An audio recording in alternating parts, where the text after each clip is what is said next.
Voilà, de retour sur le plateau de Midi chez nous. Je rappelle que nous sommes en compagnie de l'artiste peintre Hans Romans, avec qui nous allons échanger. Et sa particularité, c'est qu'il peint avec une cuillère. Alors, Hans Romans, on va essayer de remonter le temps et savoir comment l'histoire a démarré.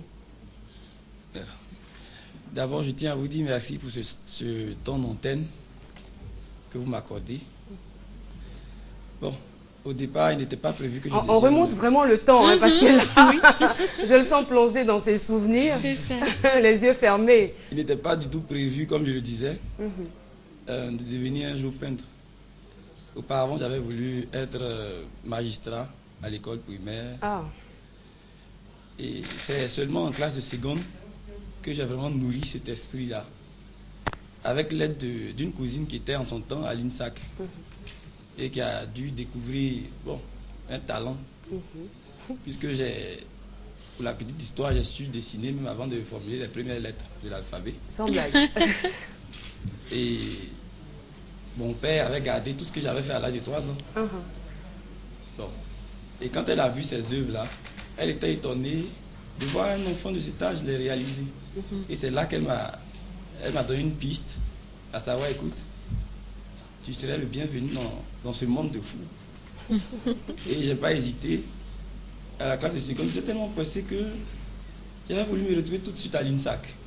Il a fallu que mes parents qui me suivaient un peu dans mes projets de magistrat là, me calment. Écoute, tu dois avoir un bac A, tu dois avoir un bac de l'enseignement général et tout ça.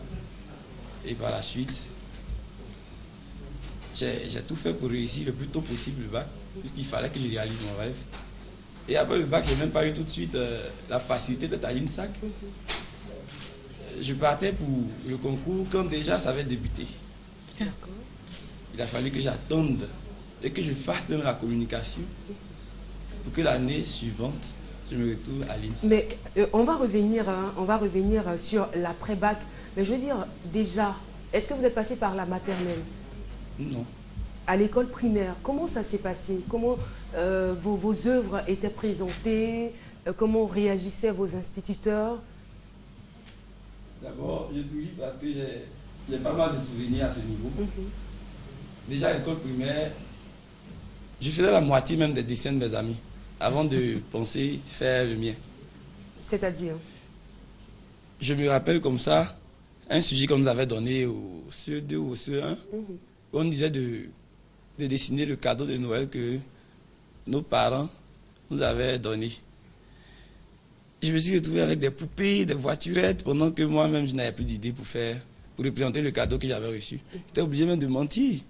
J'avais représenté un bateau. Et il faisait le moins possible un cadeau de Noël que les poupées, les voiturettes. Et je me rappelle, en son temps, j'avais eu 4.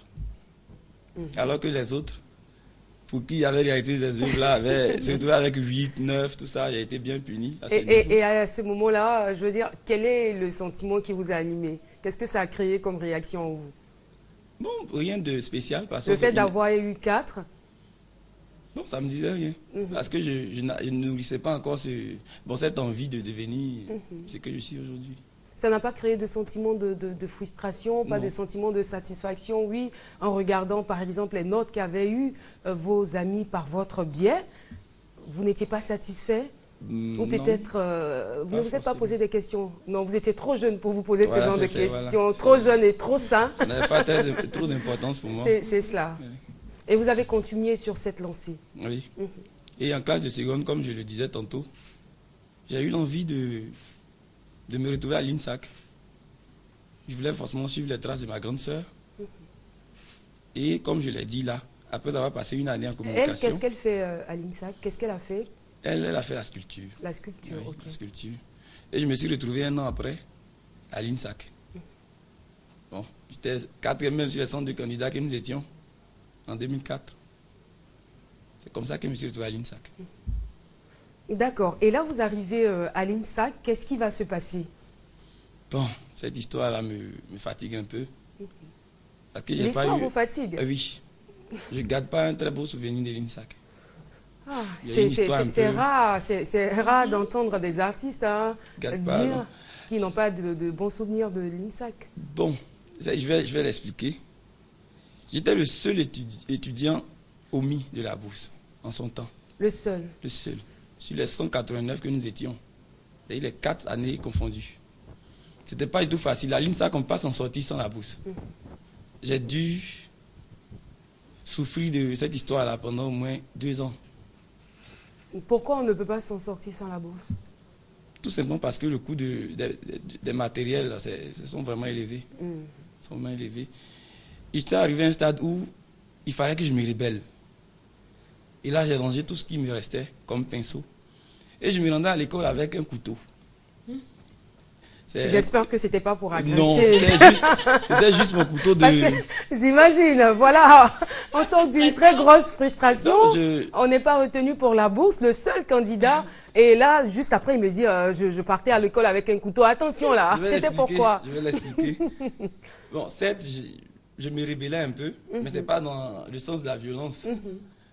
C'était mon couteau de modélage. Parce que là, c'est avec un couteau qu'on faisait... Nous en sommes rassurés. C'était mon couteau de modélage. Et j'ai commencé à peindre, à m'essayer à peindre avec le couteau. Puisqu'il me restait un peu de peinture quand même s'il n'y avait plus rien. Je m'essayais à peindre avec le couteau. Et il y a un autre matériel de peinture qu'on appelle le couteau à palette. Étant couteau à palette, couteau de modélage, il n'y a pas grande différence. Donc il fallait que je révolutionne vraiment ce cadre-là. Et je me suis essayé par la suite avec une cuillère. Et depuis, la cuillère, mon ami, je ne m'en sépare pas. La preuve, hein, il a dans sa poche, il la sort. Super. Voilà. Et je la sors avec fierté parce que là, vraiment, c'est ce qui me fait aujourd'hui. Voilà. Je ne peux plus m'en passer. Mais qu'est-ce qui a créé le déclic? Qu'est-ce qui vous a donné l'idée d'utiliser une cuillère? J'avais atteint un stade où il fallait que je m'exprime. Je n'avais rien, mais il fallait que je m'exprime. Et la cuillère. Mais vous peignez déjà? Oui. Vous peignez déjà? Déjà. Mais vous étiez à la recherche de quelque chose de plus original. Voilà. Et pour moi, on doit toujours être en train de chercher pour révolutionner ce qu'on fait. Et surtout d'innover. Voilà, d'innover. Voilà, c'est ça. Donc, par une cuillère, je fais passer mes messages. Et là, c'était en quelle année? La cuillère, j'ai commencé à l'utiliser depuis 2005.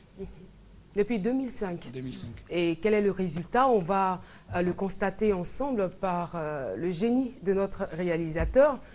On a ses œuvres, on a des œuvres sur le plateau aussi. Voilà. Essayez de nous décrire ces œuvres que nous voyons. Bon, je commence d'abord par dire que je peins le sourire. Ah, elles sont belles. Oui, magnifique. Merci. Mon thème, c'est le sourire. Et pour moi, l'artiste d'aujourd'hui est l'historien de demain.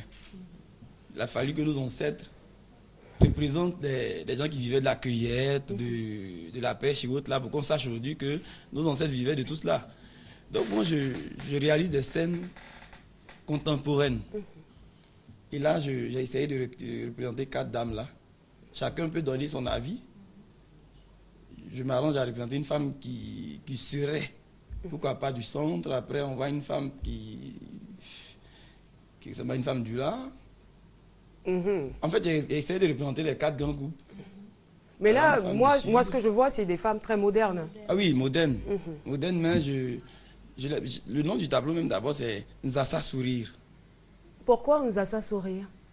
Je voudrais ces femmes-là d'horizons divers. Divers plutôt. Voilà.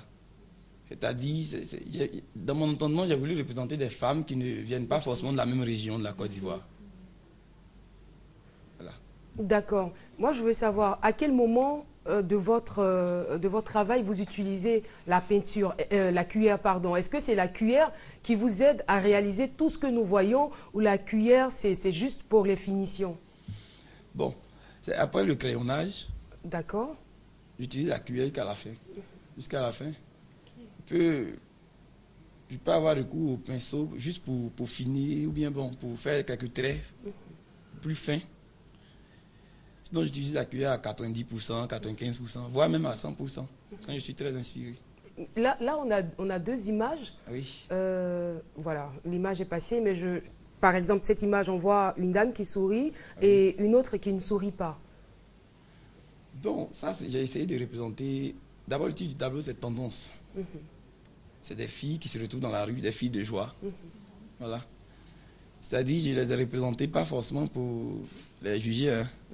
Je présente, je dis qu'à un moment donné, notre histoire, on a eu à voir ce genre d'habillement, d'accoutrement, tout ça. Donc, en fait, je les présente. Je mets le sourire au premier plan parce que c'est mon thème principal. Mais je veux dire, qu'est-ce que vous voulez exprimer par le sourire? Un état d'esprit. Un état d'esprit. Oui. Qui représente quoi et qui peut servir à quoi? La positivité dans tout ce qu'on fait. Il faut rester positif. Je parle de mon histoire. De votre histoire? Oui. C'est-à-dire, à défaut de pinceau, j'ai fait recours à la cuillère. La cuillère. Voilà. C'est-à-dire, il faut trouver la joie dans tout ce qu'on fait. Il faut trouver toujours une solution. Il y a toujours une porte de sortie dans tout ce qu'on fait. Et vous, votre joie, vous l'avez trouvée dans la cuillère? Dans la cuillère. Mais il vous arrive de sourire de temps en temps? Ou Tout très le temps. souvent? Très souvent. Voilà. Ah, on aurait souhaité voir ce sourire à l'antenne, mais avant la fin de l'émission, on le verra. Alors, Christelle, notre invitée est là. Oui. Vous avez certainement des questions à lui poser. Des questions... Ou peut-être des remarques, ou des recommandations, en fait, des encouragements aussi, c'est possible. Oui, oui. En fait, je suis heureuse. Je suis vraiment heureuse pour lui.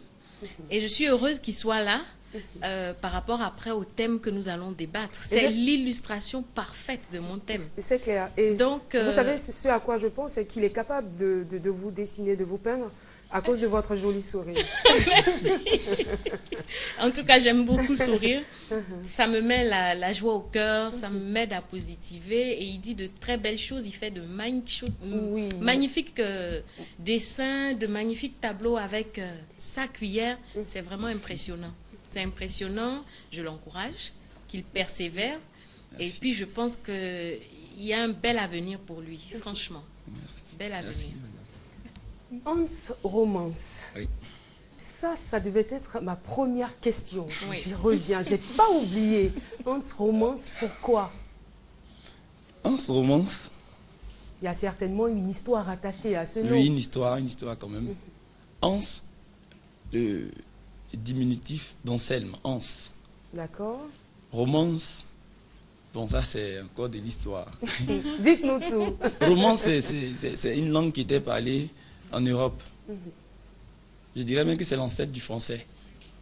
C'est une langue vulgaire, en fait, qui était parlée par ceux qui n'étaient pas intellectuels en Europe. Je crois que c'était au XIe siècle. Et moi, je m'attarde un peu sur le côté vulgaire de la langue. L'artiste, c'est quelqu'un de vulgaire. C'est quelqu'un qui a la risée de tout le monde, à la risée de toutes sortes de critiques. Hans Romance, ma personnalité, qui devient vulgaire parce que je fais. Pour ce que je suis. On est libre de me juger, on est libre de donner son point de vue, ce que je fais. Hans Romance. En tout cas, libre à vous de dire ce que vous êtes en train de dire, parce qu'un artiste, c'est aussi un philosophe. D'accord. Alors, aujourd'hui, quel est le message que vous voulez véhiculer en tant qu'artiste? Qu'est-ce que vous voulez dire à l'Afrique? Parce qu'elle est en train de dire, vous entrez déjà de plein pied dans notre sujet. Alors, qu'est-ce que vous voulez dire à l'Afrique? Est-ce que l'Afrique doit se relever et sourire? Oui, et même rire? Oui. En fait, moi, j'ai deux objectifs à atteindre. Il y a deux objectifs à atteindre. C'est-à-dire, il ne faut même pas trouver d'obstacle dans la vie. Il faut toujours trouver quelque chose quand c'est coincé. Il ne faut pas trouver d'obstacle, vous voulez dire, faut pas il faut tout transcender.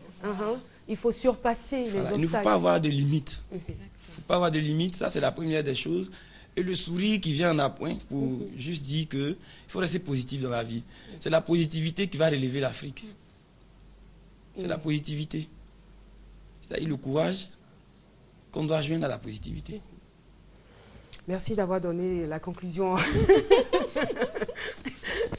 à notre sujet. Alors, Ndri Kofi Anselme, merci encore d'être venu. C'était donc quart d'heure culturel. Vous avez certainement un numéro de téléphone à communiquer aux téléspectateurs qui voudront vous joindre. D'accord. D'abord, c'est moi qui vous dis merci. Je vous en prie. En antenne. Oh, mon numéro, je suis au 04. 04. Vous le donnez par dépit, vous n'êtes pas obligé. Hein? Non, pas que c'est par dépit. Bon, je suis au 04. D'accord. 45 65 12. D'accord. Ou au 47 51 45 96. Ndri Kofi Anselme, alias Hans Roman, artiste peintre, que nous recevions avec beaucoup de plaisir sur ce plateau. Merci encore d'être venu. On va vous accompagner avec une vidéo signée Les Chefs d'Israël. On se retrouve dans quelques instants pour la suite.